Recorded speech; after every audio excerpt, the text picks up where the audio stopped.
Hi guys, I'm Josh Revell and you're listening to F1 Online Decoded. Hi guys, hope everyone is well and welcome back to another episode of F1 Online Decoded. Now today is a very special episode as we take it outside the UK, across the world to New Zealand, as we interview Josh Revell. Now Josh's YouTube channel has grown exponentially over the past few months. With some great views on drivers and putting some amazing effort into his videos, it was great to have an early morning sit down, or an evening sit down for him rather, about YouTube, Formula 1, his journalism and his views for the future. With some strong opinions on some drivers, a great guy to talk to with knowledge of F1 and motorsport alike, we really look forward to this interview with Josh, and we hope you guys do as well. So sit back, relax, and enjoy our chat with the New Zealander, Josh Revell.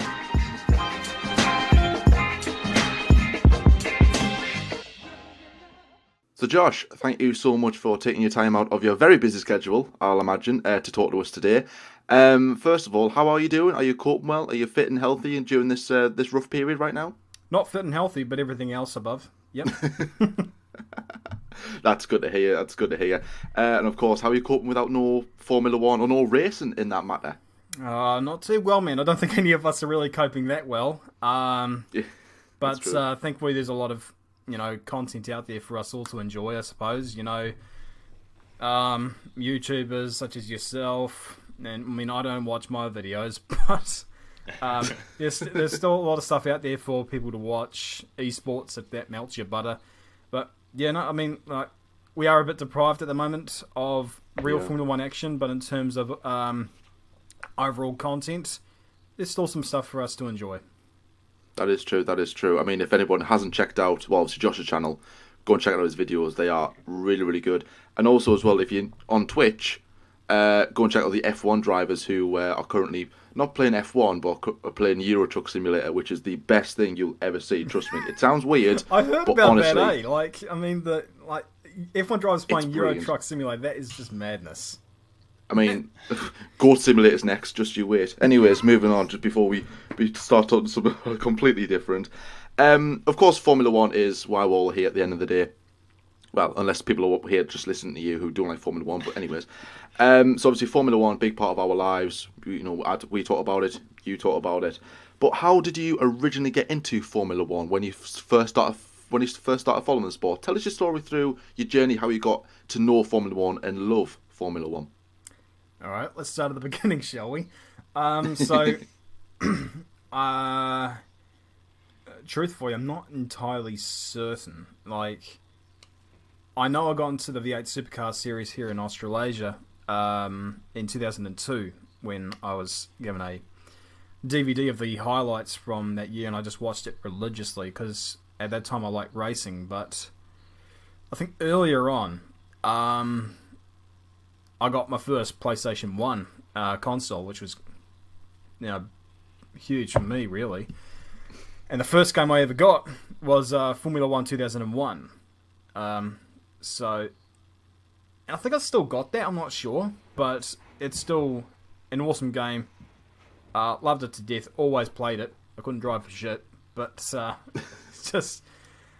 it was great to, But it was a great experience for me to drive that stuff. They also had the trivia questions in there as well, and from there it just grew exponentially. We didn't get all the live coverage back then. It was all sort of just highlights on Sunday afternoons of racing from all corners of the globe. So Formula 1, DTM, supercars, everything, and it grew from there. And I think I first properly got into Formula, watching it proper in 2007, I think. So that was when Hamilton was on his rise, Yeah. And I vividly remember, before school, watching the 2008 Brazilian Grand Prix. And we all know what that was. We all know the significance of that Grand Prix. Yeah. But I was a big Hamilton fan as well, and I was devastated, even though Massa was certainly a worthy champion. But I was sort of devastated because I knew that he wasn't going to get past Vettel, and then all of a sudden, is that Glock? And yeah, I went to school happy that day. That was pretty dope for me. But yeah, since then it's been up at stupid hours of the morning, like 1, 2 a.m. in the morning, and regretting it. Yeah. When going to either school or work later on. But here I am today. It's certainly worth it in the end, definitely. Yeah, I was going to say as well, because obviously you live all the way over in New Zealand, so it's going to be harder for you to watch. Well, to be getting up very early at a lot of the races. I think Australia might be the only race will be on your maybe time schedule or just around that time anyway. I was going to say, like, is that difficult to keep up with? Well, yeah, it is, especially especially when you consider, there's work or school for us in the morning as well after that. So once the race is finished, there's only about another 3 or 4 hours before you've got to be awake. So you got to choose whether to have a cat nap and risk not waking up when the alarm goes on, or going to sleep early and screwing up your sleep cycle. So it is, by all means, it's tricky. So when I remember people saying, "Oh, why is the Australian Grand Prix on at a stupid hour?" It's just like, bruh, this is my life. Welcome to my world. I see that a lot on Twitter whenever like the Japanese Grand Prix is around, or the Chinese Grand Prix, or the Australian Grand Prix here in the UK and Europe. Everyone's saying, "Oh, I'm really, really tired, really tired." And then like someone commented like from like Australia or New Zealand, they're like, "Really? I get up early for all these Grand Prix except our one." So first world problems, eh? So for the US Grand Prix and the Mexican Grand Prix, like that must be like Monday morning, isn't it? Like ready to go to work or school. What's that like? Well, really, they're all Monday morning because especially now. I think the Grand Prix, if this season does resume, which I really don't know, but if it does, that's that's 2 a.m. now. I think for us, 2 a.m. start. So wow. That kind of sucks, but my work schedule, now allows for that. Yeah. So it's not too bad. But I mean, you got to imagine for school kids here in New Zealand, for example, who love watching Formula One, that's it's gonna be tricky. Yeah, definitely. I mean, it's good that at least you can. Yeah, as Jordan said, at least you can watch F1 and the others can't. But I mean, yeah, as you said, that's a sacrifice that you have to make. Yeah, exactly. So, moving on to your... So, obviously, getting into Formula One, was there a certain team or a certain driver? So, for example, as I say, you're from New Zealand. Can't really think of many New Zealand drivers. Of course, you've got the main Bruce McLaren and Brendan Hartley. But apart from that, who was the guy or who was the team that got you into Formula One and also into motorsport? And obviously, Pete, you said there, you got F1 2001. So, for example, was there a driver on that game or a team that you kind of glued to? And then obviously that's kind of what evolved. And then also, has your drivers and teams, stayed relatively the same from when you started to follow F1? Kind of, because I'm an egotistical maniac, so I always back the winning horse, so to speak.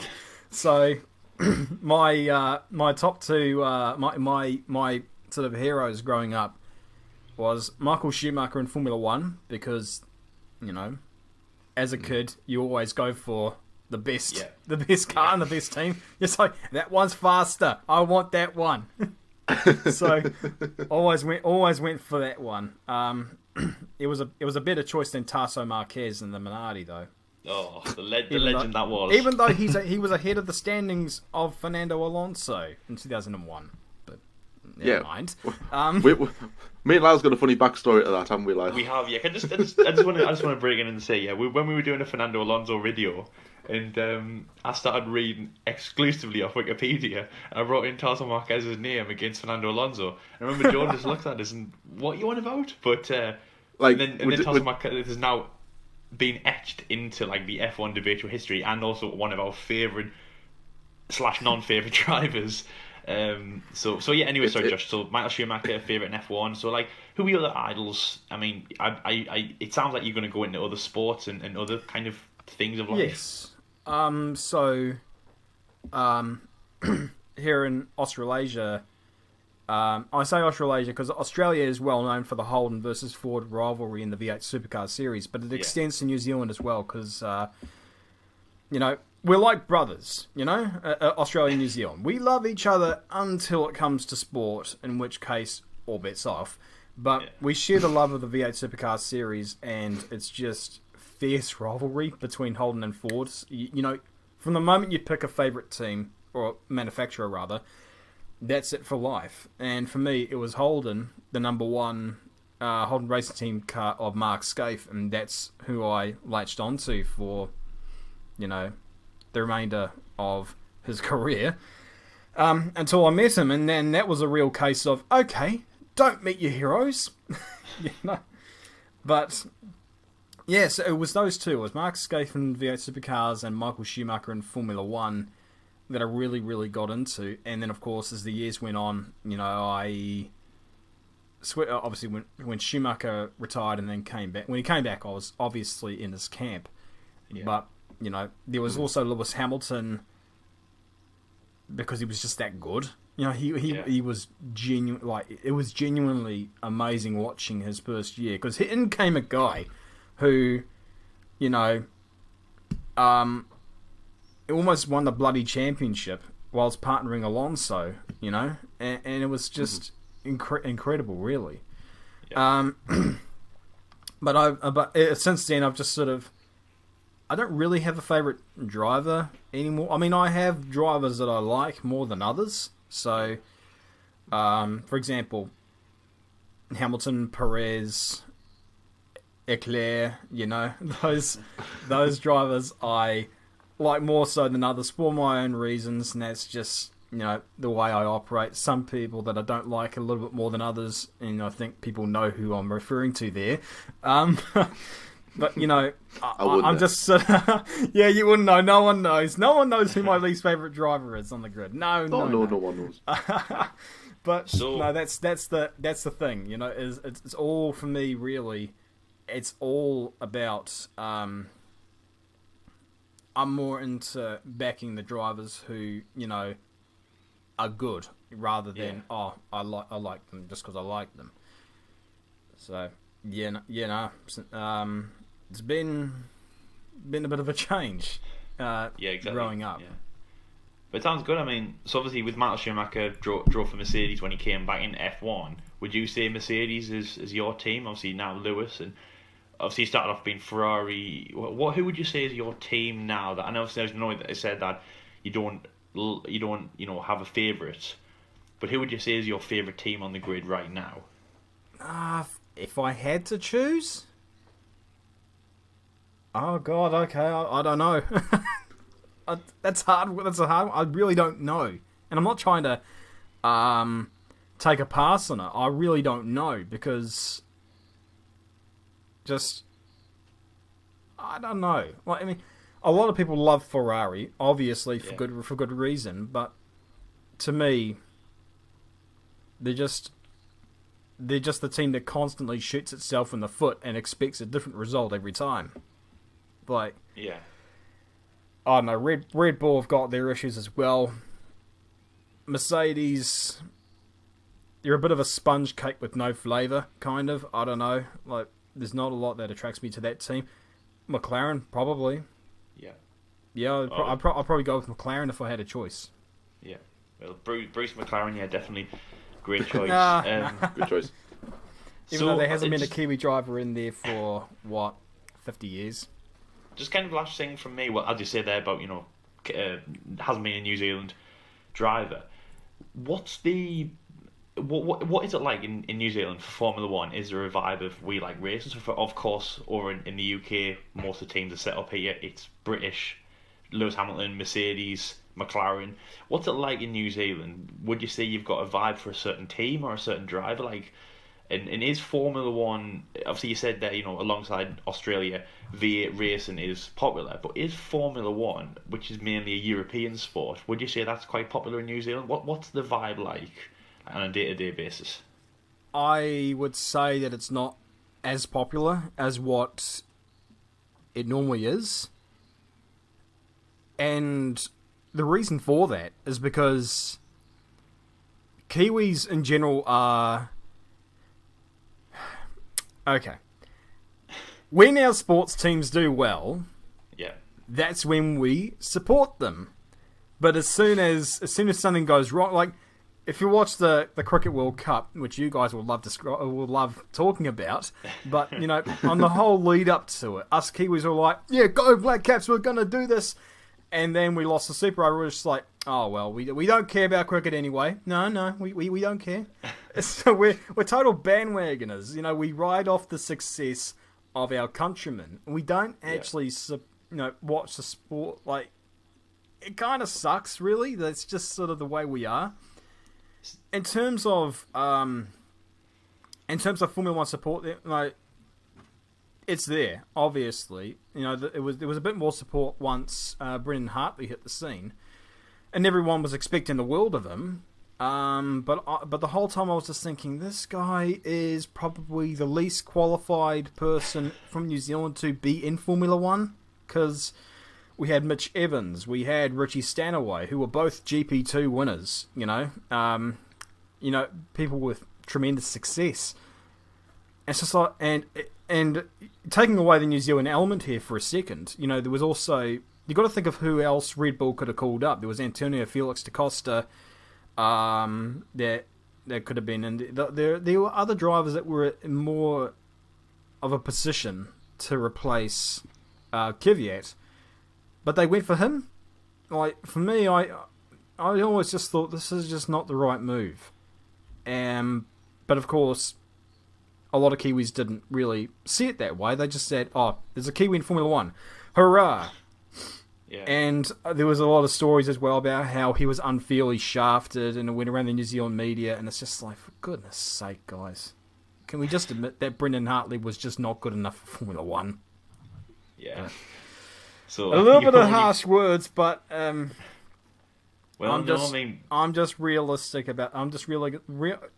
I'm having a stroke. I'm just realistic about the whole thing. Whereas a lot of Kiwis sort of bury their heads in the sand, really, and just back their sportsmen no matter what.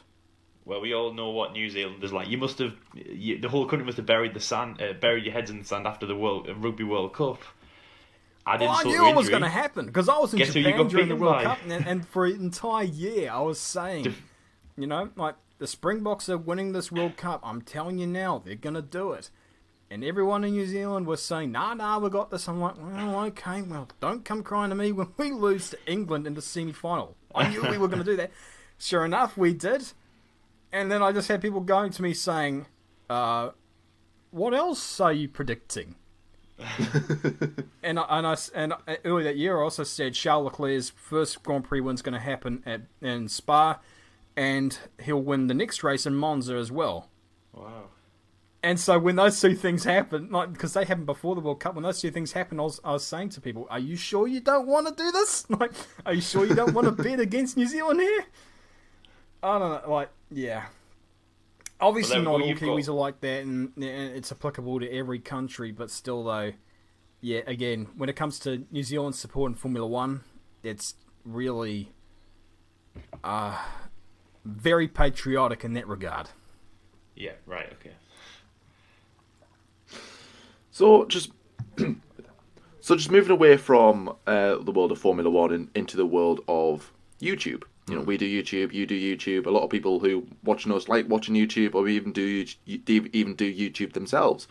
What's the story behind you getting and starting a YouTube channel for yourself? Like, did you have one before that didn't really work, perhaps, or you changed something, or did you just come into it just let's see what happens, or was there like a certain person that influenced you to do it? What's the reason behind your channel and why you started it?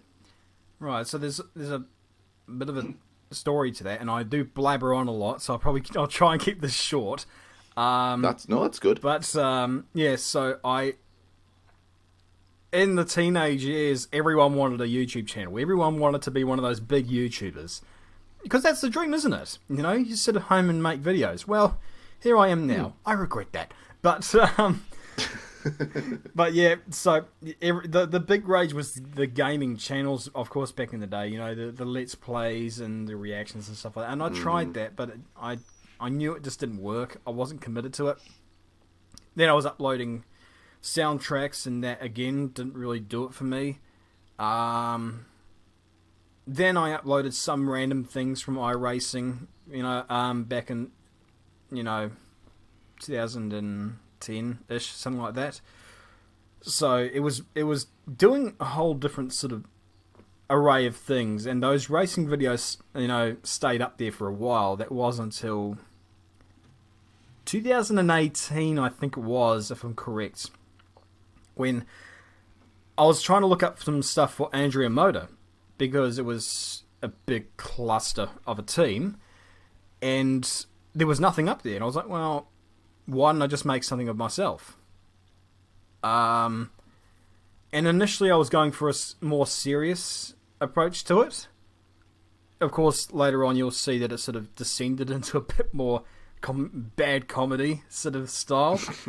But I wanted something relatively serious and something that was relatively well done, and there are several things wrong with it. The microphone that I was using was...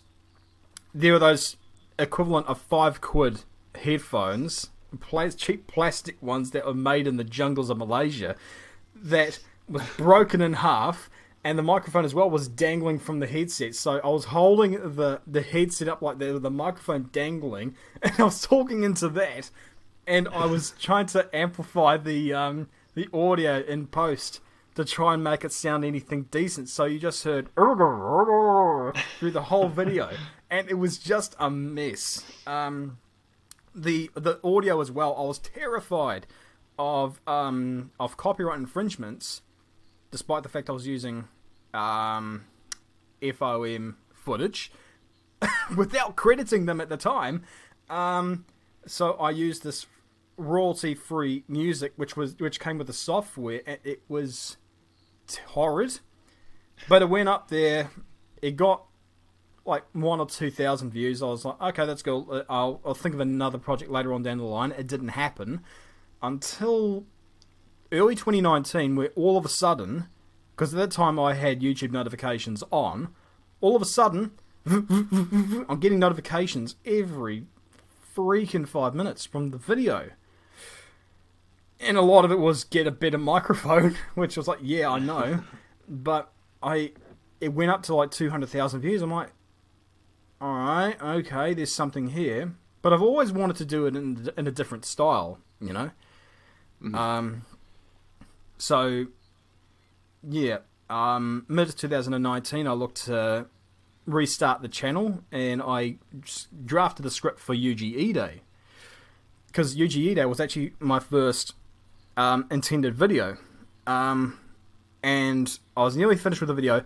I was about to publish it, and then all the files mysteriously vanished. And I had to restart all over again. Oh, no. I wanted something out there quickly, and so the first video came out. It was about Zeltvig, which was the first venue for the Austrian Grand Prix. From there, it's all just been about doing whatever comes to mind. Whatever I want to produce, that's what comes out. So there are people who will say, especially now, like, oh, when's the Ricardo Rosset video coming out? Or when's this video coming out? It's like, well, let that come when it comes. In the meantime, I'm just... Whatever I'm in the mood for, that's what I produce. So, as of recording this, the next episode is the Grand Prix 1966 movie review, because I just wanted to do something like that. Then after that is the WTF Happens to Pastor Maldonado video. But Which video? And that one's in high demand, isn't it? The WTF Happened To series has definitely gotten to that point, and I mean, it all started with Dan Tickton, because it literally was what the heck happened to him? Because he was a guy who was touted as being one of these great talents by Red Bull. Yeah, he had a few screws loose, but he was still fast. And then it all just went.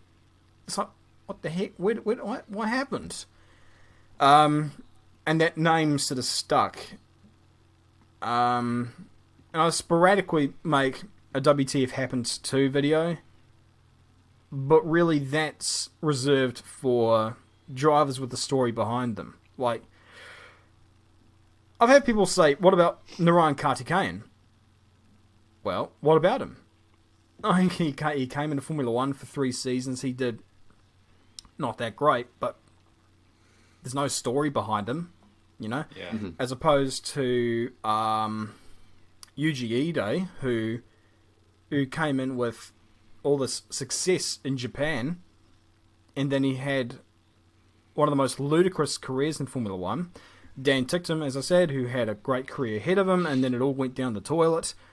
Or even Pastor Maldonado, where, you know, the whole career was a freaking circus. So there's got to be something behind those videos for it to be special, for it to be worth doing, because those episodes take 2 weeks to make, 40 hours a week, and 2 hours and 2 weeks rather to make. So it's a lot of effort, and there's got to be a reason behind it.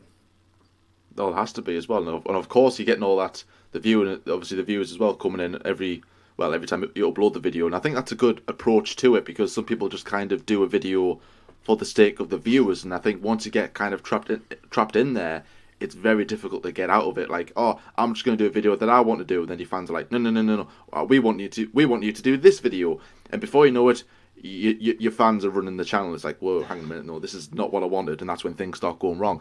My next question was about to be is how long does it typically for you to make a video? And I think you kind of said there that one takes 2 weeks, but do the others take that length of time, or are the other ones just a bit shorter? So because I remember you've said to me before that the videos for you do take quite long time to make. Yeah. So basically, a 10-minute video, which is about the average time of my videos, takes 40 hours to complete. And people will be like, Wow. Does it really take that long? I know it seems long, but once you start editing these types of videos, because of course I've got those, if you even want to call them animations, you know, and they take their time as well, because you've got to time it right and everything like that. Then you've got to get the resources, and, you know, structuring the video is also a real problem as well. Then you've got to get the, you know, the audio. There's a lot of things that go into a video, and, you know, it's and you've got to couple that all in with the regular daytime job, as I'm a journalist with Velocity News and New Zealand Autocar. Okay. So yeah, there's a lot of stuff that goes into it. YouTube is not my sole job, you know. It's merely a hobby, so to speak. So to complete a 10-minute video, which is cramming 40 hours of work into an average week, is pretty demanding, so to speak. It's dedication. Yeah. Oh, definitely. I mean, yeah, for sure, definitely dedication. Just touching on what you guys were saying there, for sure, you know, it's important to do a video that's useful, what the fans want, and that takes a lot of effort. And I think when you put more effort in editing, it pays off in the long run. You know, some of the best videos we've ever done have been, you know, planned beforehand and things like that. So, of course, the first thing I was thinking when you said 40 hours was, you know, you do deserve the subscribers. You know, great videos out there. But for somebody who's been fairly new on YouTube, what was your thought for your sudden rise on YouTube? So firstly, did you ever think that you would get to the number of subscribers that you have at the moment? You're currently standing on just under 65,000, but of course when this video comes out, it could change. You're definitely on the rise, so probably will change. Did you think that you would ever get to that number? And then also, you know, just a little bit about, you know, the effort that you put into the videos and the video qualities and the response from the fans and things like that. Do you think that your channel's moving in the right direction and where you want it to go? And just a little bit about kind of where would you want it to go in the future? Because obviously you've said there, you know, you're doing journalism. We've spoken to people on this who have had careers and, you know, ambitions and prospects linked to Formula One, but of course, YouTube, but not YouTube as a whole. And is there any ties between your journalism and doing YouTube? A lot to take in there. Yeah. So sorry. Start with the first question. So obviously the first thing I said was your number of subscribers. Yeah. What was your rise like? When did you hit 1,000, 10,000, 20,000, things like that? And of course, did you ever think that you would get to this number and, as I say, continuing to rise?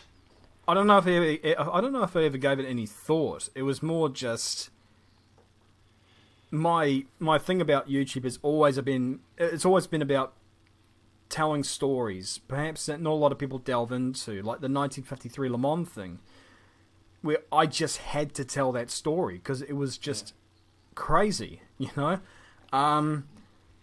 It's never been about the number. The numbers are great, like the sudden rise aspect of it. Like, I think it all started when someone shared my Dan Tickton video, and then it sort of grew a bit, and then it started to gain momentum. And that was great because at that time I was doing a follow-up to the Dan Tickton video. And funny story about that, actually. About 12 hours after I released that video, I get a message on my Instagram. And the notification comes up, Dan Tickton wants to send you a message. I'm like, oh, what? no. Like, no. Well, okay. Real Dan Tickton. This isn't... What did he say? And then I open the message and he's like, fair enough. Good video, man. Thanks for the well wishes. I'm like, alright, that's rad that he's reaching out in the video. Instagram feud, but no, and it was the real Dan Tickton, like with the little blue ticks. And I genuinely do wish him the best because he is a damn good driver. He just needs to sort out a few things, get a PR manager or a muzzle or something. So that kind of thing is pretty crazy. But for me, one of the best things for me was New Year's came along, and Taki Inoue shares my video saying Happy New Year. I'm like, what the heck?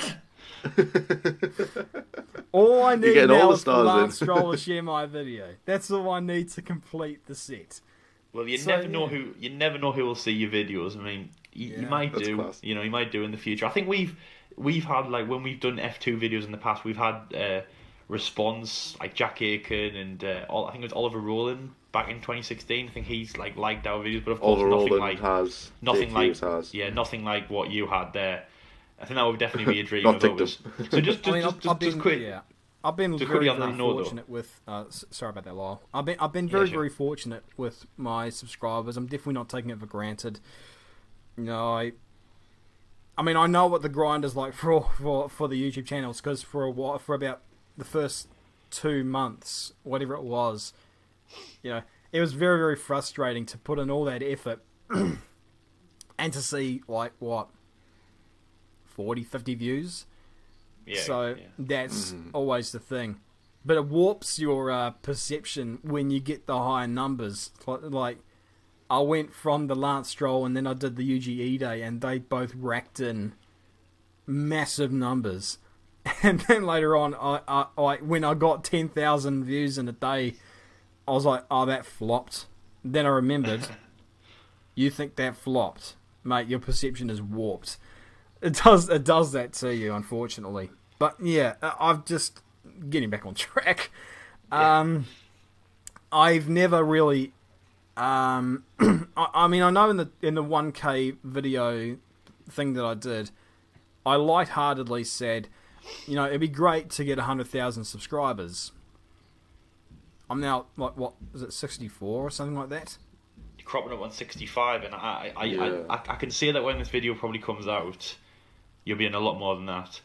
It's just crazy. And I'm very, very, very thankful for it all.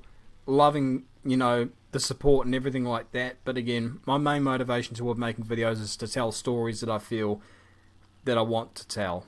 And that, for me, gives me the most satisfaction out of it. Yeah, definitely. It sounds good. So 100,000, is that on the cards? When do you think you'll reach that? And then also, what will you do a special video for 100,000? Do you think? I got some ideas, but for me, it's important not to think of the numbers too much. I know I get my folks calling up every day and saying, "Oh, your views are on this amount and this amount." It's like, yeah, great. Doesn't make too much difference to my life, but you know, again, motivation really again has always been down to making the videos that I want to make. If I start paying attention to the subscribers, that's when I'm going to start doing clickbait and all this stuff, and it's just going to descend into madness. So it's important not to do that, of course. Yeah, but yeah. Definitely. So and you also talked about the was it aspirations for the future for the channel, was it? So you obviously you're doing journalism. So again, if you want to talk a little bit about that, and then what will that tie into? Are you hoping for because again you said that YouTube is not your career and it's a hobby on the side. Would you ever want a day when you could kind of match your journalism and YouTube into kind of one big career ambition? Well, I've got a big mouth, so that's why journalism's a decent position for me, because I get paid to talk, so that's great. But in general, I'm into the creativity in content creation, performing arts, any of that kind of stuff. So filmmaking and stuff like that. Journalism ties into that, obviously, because you're writing pieces and stuff in that regard. So that that's part of it. Obviously, it's a great opportunity to talk about cars, and to write about cars on a daily basis. So it went from me being in a in a computer company repairing laptops to, oh, hey Josh, how's your day going? Yeah, it's all right. I'm just writing an article on the new Koenigsegg.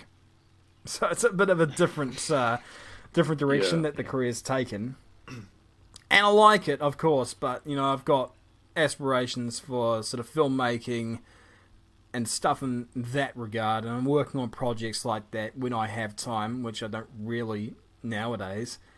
But YouTube gives me the opportunity to sort of be creative, I guess, and express ideas and whatever have you, even if I don't really have time to develop things like animation, where the animation thing right now is sort of in Stallsville, so to speak. Like, I really haven't had a lot of time to develop it, because doing one frame, like in the Le Mans video that I did, doing one frame of that, it was very simplistic animation because it was inspired by channels I watched before.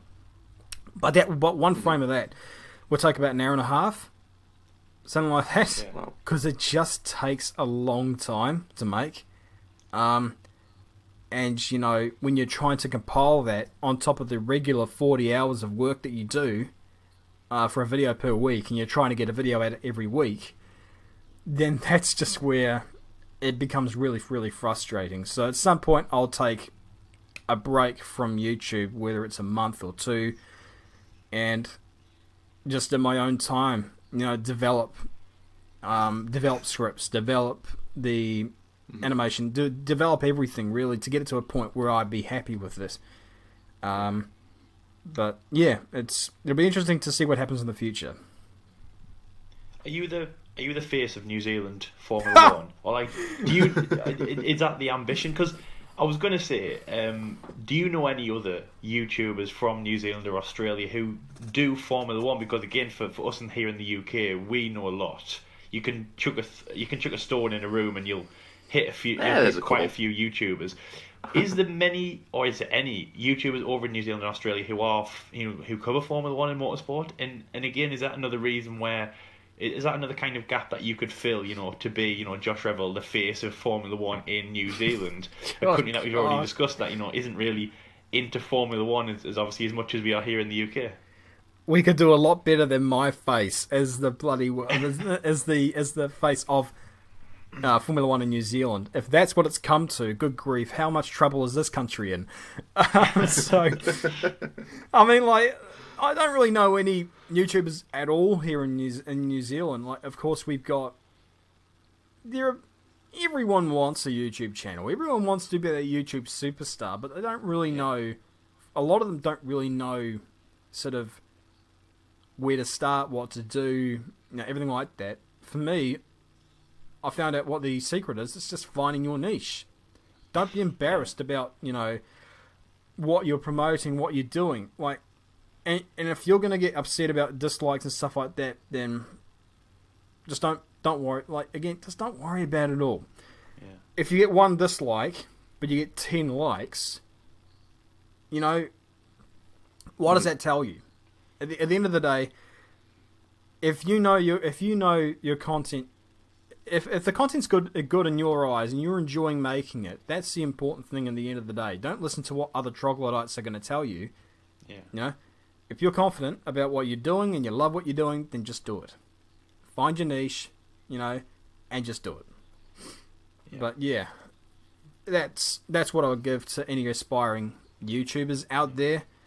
But in terms of ones here in New Zealand, I don't know. There's not really anyone in here that I know that does YouTube full stop or even Formula One. It's not entirely common to see any Formula One merchandise even at the racetrack. So yeah, no, that's sort of the way it is, I guess, here. Yeah. Well, as I say, Josh, that there is a monopoly for you to get, New Zealand's biggest YouTuber, Josh Revell. until I move out of the country, if that does happen. But I mean, we'll see what happens there. We will see. We will see what happens. Some very aspiring words there from Josh. If anyone wants to start a YouTube channel, whether that's Formula One or anything else, I feel inspired already. I might go make a video after this. I feel inspired. I'm ready to go. I'm inspired as well, Josh. Also, I was going to give a quick shout out as well to Kirill, who brought you to our attention in the first place, because we were asking for guests, or who should we have on the next series of our spin-off of Beyond the Grid series, or it was called F1 YouTubers Decoded. We're now changed it to Online Decoded, and Kirill sent us the message saying, "Oh, this guy's doing really well," and I was like, "Oh, I'll check this guy out." And you were on 16.5k, I think it was at the time. Mm. And then I was like, "Oh wow, this guy's doing pretty well. That's pretty impressive." But little did I know that a week before that, you were only on 100. Mm. Like you would, I was reading the comments again. Oh my god, this guy was on 300 subscribers 2 days ago, and I'm like, what? Wow. Yeah. And I was just literally just delve into your videos. Yeah, it's pretty impressive. Really, really enjoy them. And speaking of your videos, linked to YouTube as well, let's talk about two guys who kind of, I think if I was to put these guys' names out there, I think, and I would go, what's the first thing that comes to your mind when I put Lance Stroll or Ragunathan on Twitter? Oh, some people Jesus. will go money. Some people might go money. Some people might go failure, embarrassment. But then some others will go, oh, that YouTuber Josh Revell talks about them. So I think we can't go this interview without talking about Lance Stroll and Ragunathan. Oh, good grief. I bought this on myself, didn't I? I have to. I know you've defended yourself about Lance Stroll before as well. I just wanted to kind of, we're going to talk about them and like what kind of your stance is on them now, I suppose. Because I know Ragunathan was streaming the other day. Well, as we're recording this as well, God knows what he's doing. And obviously, I think you've got on your animation on your videos, you've got Lord. I can't even pronounce his first name. Lord Mccarthy. You've got Mccarthy. Yeah. That term was coined by Flores from the F1 Feeder Series Twitter accounts. And we always talked about Ragunathan because of what went on in Formula 2, and out came the hashtag Lord Mccarthy, and I was just like, okay, alright, let's run with that.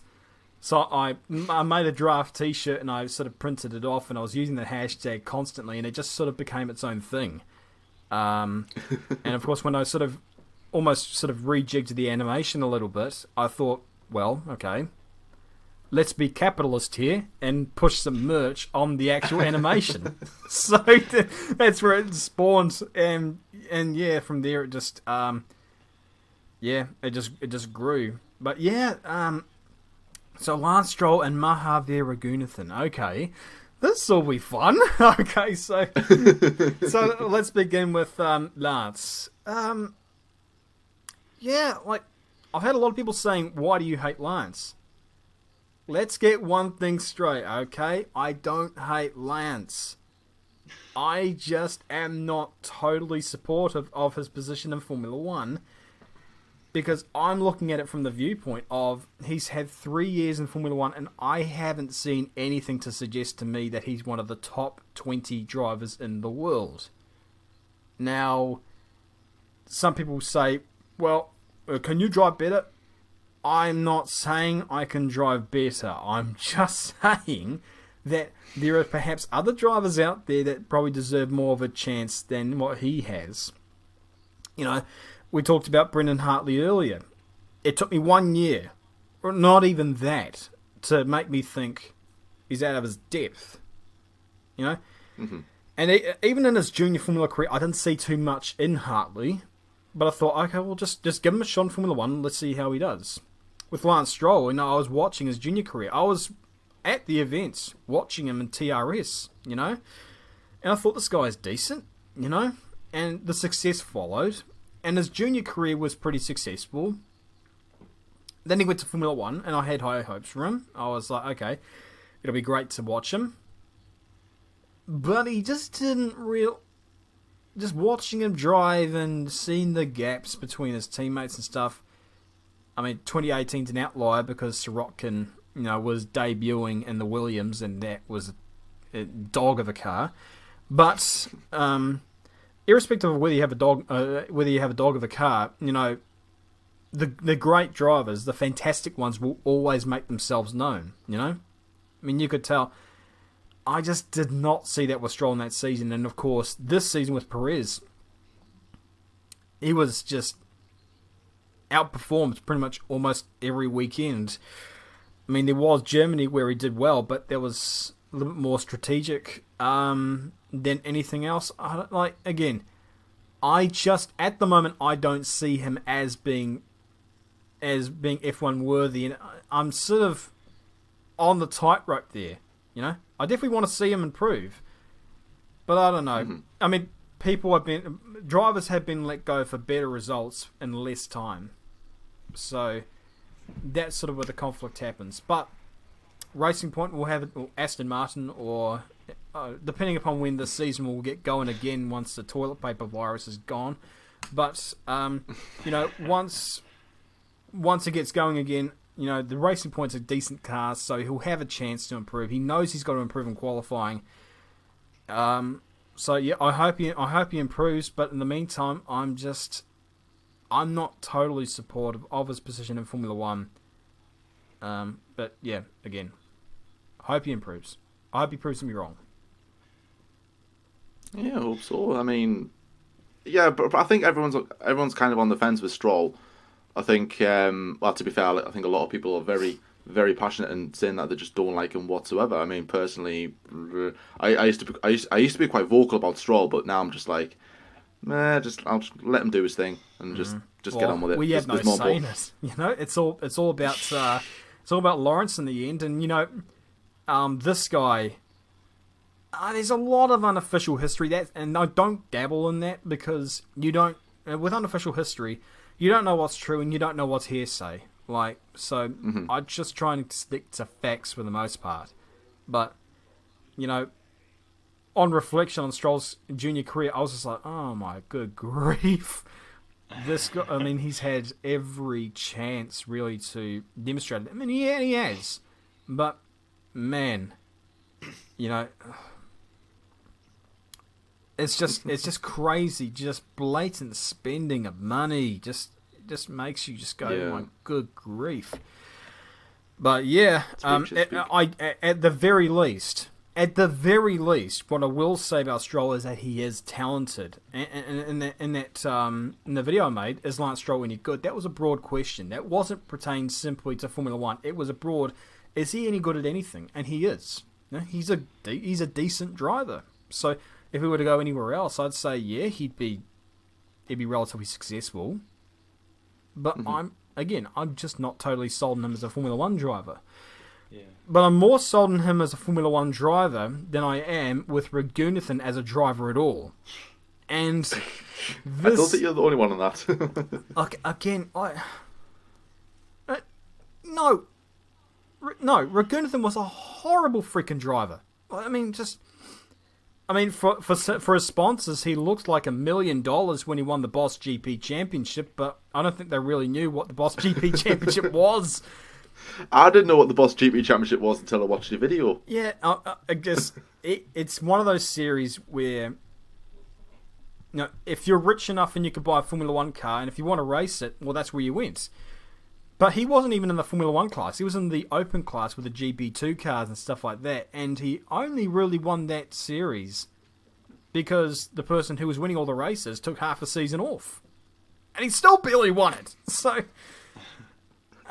again, he didn't qualify for some events in Formula 3, and he can't blame the team because he was with Motopark in Formula 3. If you can't qualify with Motopark in Formula 3, come on. It's not that hard, people. Yeah, and then, of course, he went to GP2, or Formula 2, rather. And for some reason, it took me a while to sort of think. I saw the announcement. I was like, who the hell is this guy? And then a little while later, I'm like, oh, good God, no. This is just the perfect storm. The penny just dropped. The penny is a horrible clang. And the gap was just evident. It was just evident just how big the gap was between not just the leader and Raghunathan, but Raghunathan in second to last place. The gap between those two was often bigger than it was from first place to second to last. You can't have that, really, can't you?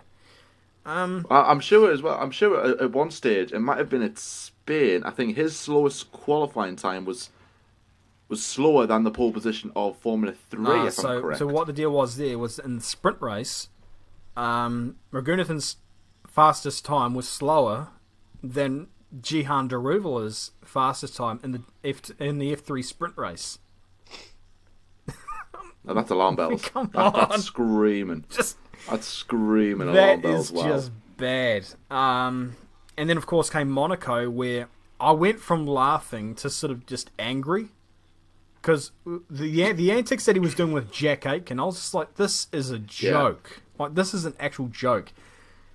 With how he was weaving all over the circuit, and then he punted Jack Aitken off of the hip, and I'm just like, okay. Now's the point where I turn from a casual laughing at a driver to like, okay, this is someone who needs to be off the grid. Then he was given a race ban for Austria, and they put in Pato O'Ward, who didn't drive the car at all preceding that event. He never drove that circuit, I believe, and he was immediately more. Not at one point was he any bit as slow as what Raghunathan was. In fact, his time at the end of the weekend was just 2/10 off Jordan King's, his teammate. So, and in Baku, the gap between Jordan King and Raghunathan was 5 seconds per lap. Per lap. And it's just laughable, isn't it? It's just ridiculous, mate. At the end of the day, I may give Lance Stroll the tongue-in-cheek, joke online on the videos, and that's all it is. It's just playful, banter. Really, it's joshing. It literally is just having fun. I legitimately, I'm on the fence with him. I think he's got some talent, and I hope that he proves me wrong. But with Raghunathan, it's flat out. He's just not. He's just not there. So the stats are there, like the evidence is there. Like you said, that he's 5 seconds off the pace. He's slower than the fastest F3 driver. It's not a matter of opinion. So, it's just you just look at these things and you just go, my God. And then when I watched the stream the other night, when he was playing Forza, which is a really odd game for a racing driver to play, I thought, okay, well, let's see if he's any decent. Just F2 drivers don't use the dynamic racing line. If he needs to be told where to brake on a circuit he's raced on for 5 years in real life, what? Come on. That just tells you everything about him. It tells you everything you need to know. But yeah, so that's my stance on those two people. Well, that was a nice little run. I don't know much about Raghunathan, but I'll have to look into him. But he doesn't sound like this. He doesn't sound like the best. When you don't hear Lal, watch Josh's video You'll know everything you need to know about Ragunathan. I was literally just about to say that when I typed in Ragunathan into Google, Josh's video was the first one that came up. Just there with the thumbnail effing useless. Well, I mean, what a way to introduce Ragunathan. Good views. I feel kind of bad for him, actually. Now to think about it, I'm not going to change it at all. I feel kind of bad. No, don't change it. So just one last thing I want to add on that. Lance Stroll, just if the season does get on, one of the things that I've said is that his head-to-head against Sergio has to be on point. For example, if Sergio outqualifies him, beats him, finishes 11th when Lance is 18th, that's when he'll be out. Do you ever think that if Lance gets bad results, not maybe to the extent of Ragunathan, but if Lance Stroll gets bad results, do you think Lawrence would kick him out of the team? I mean, Lawrence is a businessman. Like, you don't get you don't get that rich by hanging on to your sort of pet peeves. I mean, I hope that Lawrence does take that position of, if he doesn't improve, then we may need to look at getting other drivers, and you can't tell me that he wouldn't have the money for it. Come on, he would. I personally, I mean, Lance is aware of what he's got to do. You know, he's got to improve his qualifying, and I think his race pace is pretty decent, but you know, I don't know whether that was a result of being so far back on the grid in the first place. At the end of the day, the ball's in his court. He knows where he's got to improve. Yeah. He's just got to do it, you know? And if he doesn't do it, he's aware of where his defects are, but if he can't improve on that, then is there any reason to keep him in the speaking talent-wise here, is there any reason for him to be in the game if he can't improve on the areas that he knows he's got to improve on? Yeah. And that's where it is for me. I hope he does improve. Do I think he will improve? Very 50-50 in my view. The biggest thing for him, though, is qualifying. If he can suss that out, I think he will actually be in decent stead. But, no, we'll see what happens. Hope so as well, and obviously that's what Will Buxton said in Series 1 of Drive to Survive. Lawrence Bill's man, he should, get rid of him if he isn't working. But anyway, that's enough about Lance and your rants. So, we've talked about Formula 1, we've talked about YouTube, we've talked about your journalism. What's your life, what's your hobbies and things like that away from YouTube, F1 and journalism? What are you a fan of? Because we haven't actually spoken to anyone who's been a massive fan of any real sport apart from F1, and we haven't spoken to anyone who said, I'm a big football fan or rugby or whatever. Are you going to change that? Or are you going to follow everyone else in terms of, I like a bit of e-racing, but don't do much after that? What's your hobbies? What's your life like outside of F1, YouTube and journalism? There's not much other than that. When you have 8 hours dedicated to your regular work, and you got 40 hours of that in a working week, and you do stuff for that job outside of those working hours. Like yesterday, I covered off something for Autocar about hydrogen cars. I covered off an article about that, and I think I've done about 5 or 6 articles this weekend for Velocity News. But other than that, it's just set 40 hours a week work for the journalism. And then you've got the 40 hours a week average for YouTube. So that's... And again, I also work on the weekend, so it works out something like 80 to 100 hours a week of work. Wow. Like, I mean, the only hobby I have is sleep. That's just about it. But I was going to say... apart from that, obviously, being a Kiwi, I love my rugby and stuff like that. Although I'm a realist and I don't really see the All Blacks as being the undefeatable and stuff like that. Well, they were defeated, so I mean, hey, there's no reason to believe in that old chestnut. Occasionally I'll dabble in some games. If I've got the urge to race, I'll just use the G29 down there, which goes on strike every 5 minutes and the buttons stop working. But, it just to satiate the thirst and get the racing bug out of me, I'll do a few laps and that'll be that. But apart from that, there's not a heck of a lot really I do outside of this now, because it's just sort of consumed my life almost. But I enjoy doing it, so I guess that's the important thing. Yeah, definitely. Yeah, sleep's definitely important, especially if you're going to be getting up early to watch all these races. for sure. No, but I mean, I think you could be one of the most, if not the most dedicated YouTube out there, because spending all that time editing videos and things. But of course, if you have love for it, just that's all what's important, really. You said you play games. What's your favorite type of game to play? Are you an F1 driver, or do you like other like four other things? Like what do you play on? I'm mainly about sporting games. So rugby games, FIFA. If I buy one every 5 years because that's when the slight improvements are made. All right, okay. But I just wait until, like, for example, FIFA 20. I'll buy that when FIFA 21 comes out, because it'll go from like $80 to about $5. Yeah, wow. It's just like, okay, sweet, cool. I'll get this. I don't care if I'm a year out of date. New Zealanders don't really care too much about football anyway. But yeah, I was going to say what I was going to say. Yeah. Also, there's the Grand Theft Auto games, which, everyone really plays. Stuff kind of like that. I'm not into the, fantasy stuff. That's just not me. But it's again, it's mainly sporting games and stuff where really I can sort of, play with a mass amount of people and, alternate reality worlds. I don't know. Just yeah. It's not too much games, but that's sort of what I would play normally. So what would you say your favourite sport is apart from Formula 1? Apart from Formula 1, it's a close one between rugby and baseball. Okay. Yeah. Is that MLB baseball? Are we looking at like the American League baseball? Yeah. Well, there's that. There's the they've recently set up a team here in New Zealand as well, which has been great. Okay.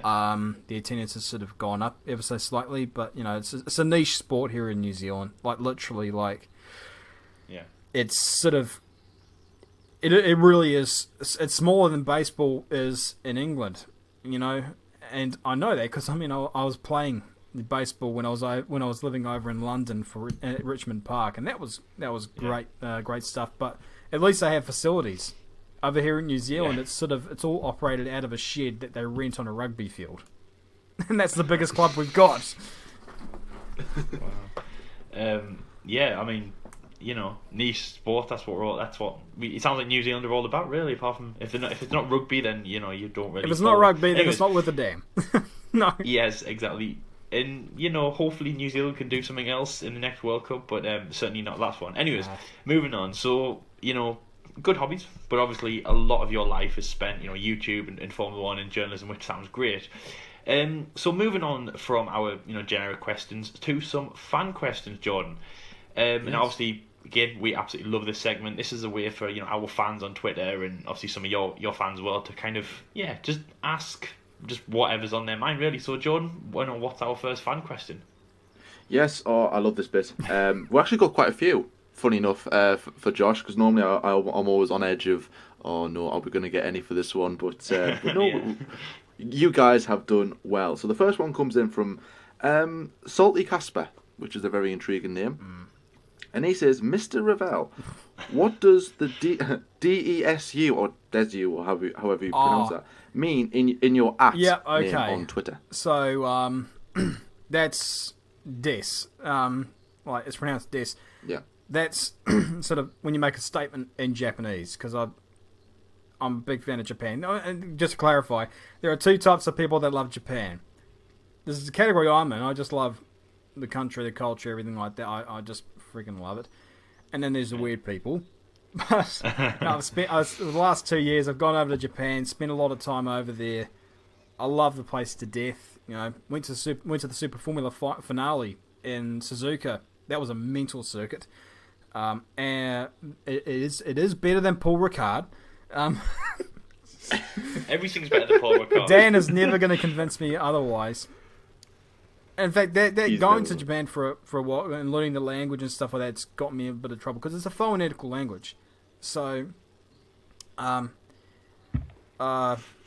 you would say Josh Revell desu, which is basically I'm Josh Revell. again, you pronounce it phonetically. And there are some times in the UG EDA video where I was just pronouncing it phonetically as normal. And people thought I was being, trying to imitate the accent. It was like, oh, I'm just pronouncing the names. So, yeah, no, that Des sort of was, it is a ploy on, well, it is Japanese full on. I've just kept it since. I've really got no urge to change it, but that's what it means. There we go. He's also snuck in with another cheeky question on the end of there, which I'll allow. He says, if you could join, I'll start that again. If you'd be given any F1 team to join, which one would it be? Andrea Moda. There we go. Here we go. The legend. Why not MasterCard Lawler? Because at least Andrea Moda made it to the grid. I mean, yeah, they sent their drivers out with flexing steering columns, but still, But still. So you mentioned Japan for the obviously your art name. So obviously the next question is leading on from Japan, the Japanese Grand Prix at Suzuka, and this question comes in from Kirill. Obviously, Jordan said, man who brought our attention to you, bridged the gap, made this relationship, this partnership, work. We wouldn't be here without him. He says, what makes Suzuka a great track? Obviously, you must have said, Suzuka. You must be a big fan of Suzuka. Then, of course, Japanese culture. What is it about Suzuka, that you like? And would you say it's the best circuit on the grid? No, it's not the best circuit on the grid, but it's just got a lot of character to it. And when you go there, when you're on ground level and you look at the circuit, your first thought is, how the hell do Formula 1 cars race on this circuit? Because it's just absurdly narrow, absurdly steep in the undulations. But again, it's got a lot of character to it. There are overtaking opportunities down at the hairpin, at the chicane. There are passing opportunities on the circuit. So it's not as if it's a place where you can't pass. And of course, we had the absolute awesome race in 2005 where Raikkonen passed Fisichella on the outside going into that corner, which, I mean, if you go there and when you see the corner, you'll realise just how big Raikkonen's stones are. It's just absolutely insane. But being there to watch the race in real life, you see, you just recognise and you appreciate just what a great circuit this is.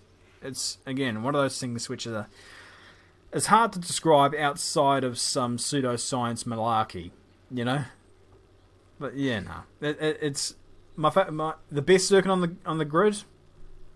Spa, Yeah, I think everyone would agree on that. Interlagos is also there. Suzuka, at least top 10, but again, it's all opinionated in the end of the day.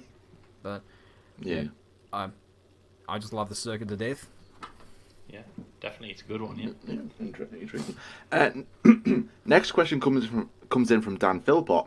Now, I think this question's going to be good for you, Josh, because obviously you follow not only Formula 1, but you follow a lot of other series, and you said that you've been to many other junior categories of racing. And he says, who do you think is the best driver to have never raced in F1? Oh, that's hard.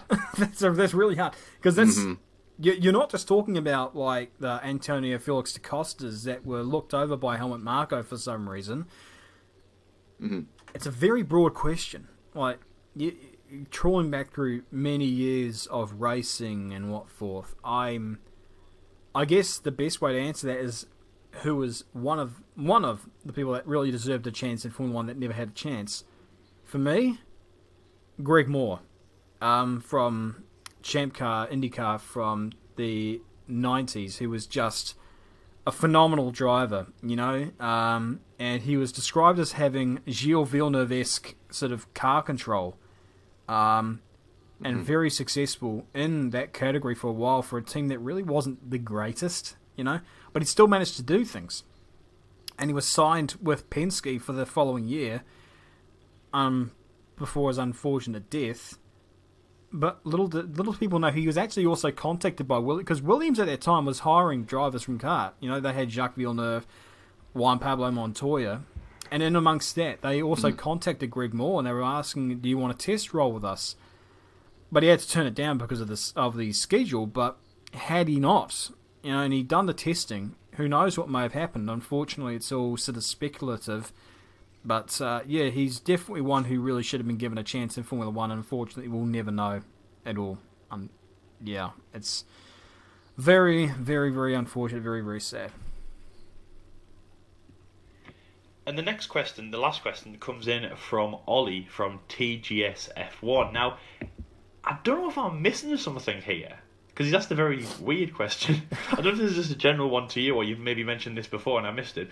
He says, peanut butter, smooth or crunchy?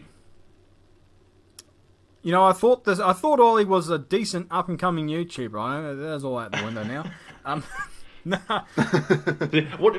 Firstly, what am I missing? Is there a story behind this peanut butter question? It's really sort of one of those questions, you know, that just throws a cat amongst the pigeons almost. I don't know. Okay, well, firstly, you're gonna love the next you're gonna love the next segment, but yay. But anyway, so I'll just say smooth for that one. Smooth. Oh, okay. That's a very quick question. I wasn't sure if I was missing something. That's a very weird and general question. But no, I seen the question and I was like, do you know what? We've got some, you know, racing questions in there, like Suzuka, the best F1 driver. I've seen Ollie's and I went, you know what? That's different. We need different. At least definitely just on a the random F1 question, peanut butter. Just totally random out there. Random. So yeah, right, okay. It is random, and I like random. And speaking of random, next up is the quickfire questions. Now, it's just basically I'm going to give you two names of anything race related or anything, and you've just got to pick either one or the other in, you know, as just fast as possible. Cool, yeah, let's do it. So are you ready? Nope. Let's go. Nope. Senna or Prost? Senna. Saucy or Paul Ricard? Paul Ricard. Ooh. Yuji Ide or Raghunathan? Ide. At least he can drive. Soft or hard? Is this tyres or? I'll let you decide. Oh no! Oh my gosh! Yeah, no. This is. Assuming we're talking about tyres here for a moment, soft. Mhm. Wet or dry? Eh? Wet or dry? Again, the context of that question. Oh, God's sake! I'll let you decide. One-man racing. Wait. Oh my God! Lord have mercy upon my soul. I'm going to need to drown myself in holy water to have any chance of getting on the good list. Kiwi or strawberry? Kiwi. I don't know. Night in or night out? I'm an introvert. Night in. Russell or Norris?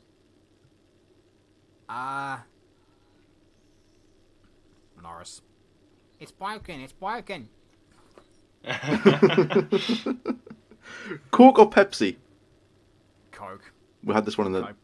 We had that one in the last one, didn't we? Like, I thought we had something like that. I think like Coke or diet, and there was a massive like thing about.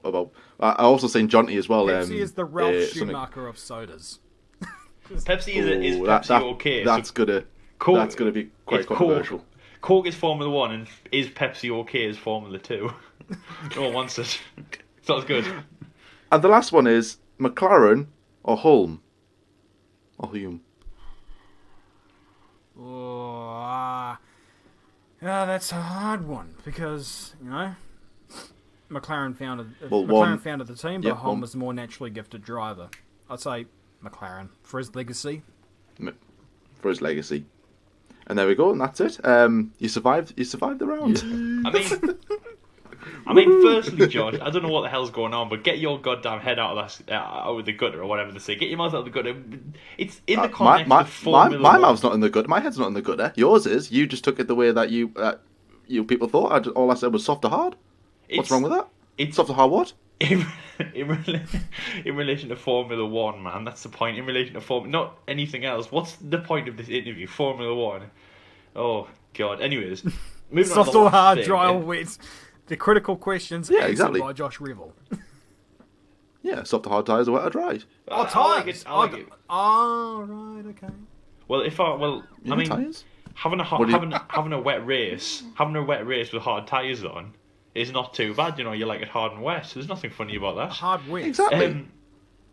Anyways, the last thing that we're going to talk about, this is related to Formula One, so don't take it anywhere else. It is your F1 dream team. Now, again, like every other guest, we ask them to make their ultimate F1 dream team. So basically, from you, we need 2 drivers, and this can be past or present in Formula One.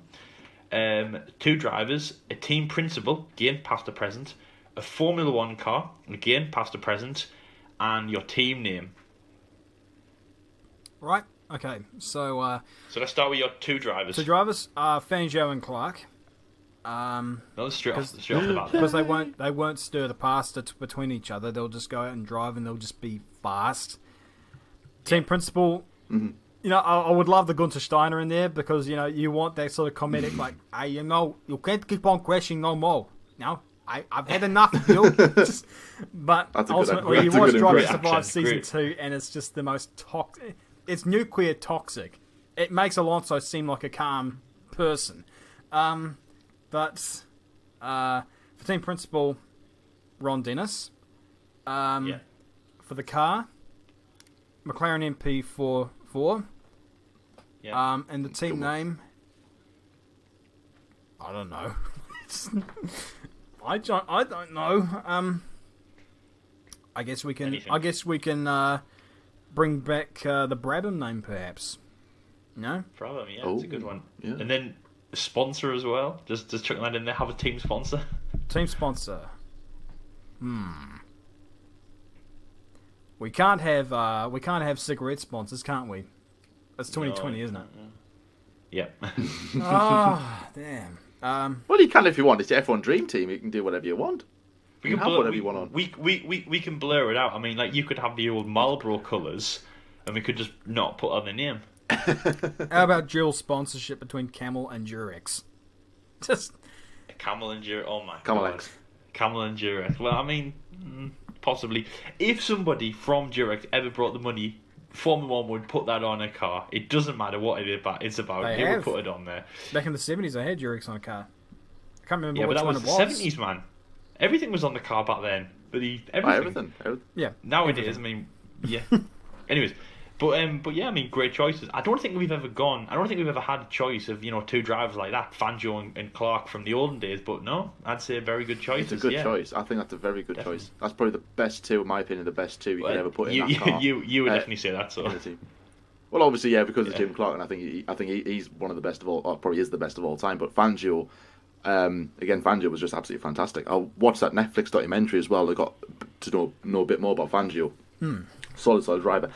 But that's the end of the interview, Josh. It's been an absolute pleasure talking to you today. It's nice to actually sit down and have a decent, really good conversation with you because we've spoke on Twitter as well. We've spoke on stream as well. When you watch me make a complete fool of myself, or whether the game has an agenda against you. I look forward to the next stream when your next punctures.